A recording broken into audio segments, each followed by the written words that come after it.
Huya de las tonterías. Pero desecha las cuestiones necias e insensatas, sabiendo que engendran contiendas. Segunda de Timoteo, capítulo 2, versículo 23. He aquí un consejo muy ignorado, un consejo milenario. Hay mucha tontería en este mundo. Existen personas cuyo placer es discutir inútilmente. Por lo visto, es un problema antiguo. El consejo de Pablo a Timoteo debería ser escrito en el espejo del baño para ser recordado ni bien comienza el día.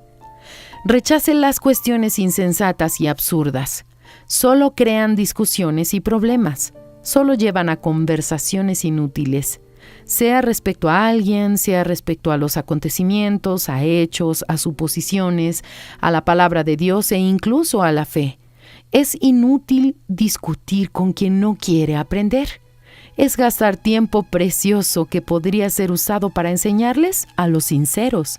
El apóstol Pablo le aconseja a Timoteo que evite las tonterías y que no tire su tiempo a la basura. Recuérdales esto, exhortándoles delante del Señor a que no contiendan sobre palabras, lo cual para nada aprovecha, sino que es para perdición de los oyentes. Procura con diligencia presentarte a Dios aprobado, como obrero que no tiene de qué avergonzarse, que usa bien la palabra de verdad, mas evita profanas y vanas palabrerías, porque conducirán más y más a la impiedad. Segunda de Timoteo, capítulo 2, del versículo 14 al 16. En el libro anterior también le había dado un consejo similar.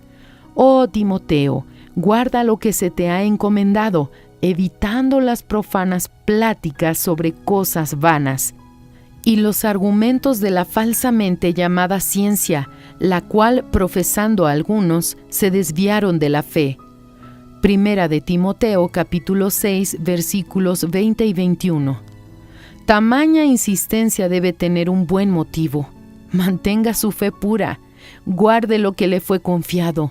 Sigamos el sabio consejo milenario. Evite conversaciones sobre cosas vanas. Fragmento del libro El pan nuestro para 365 días del obispo Edir Macedo.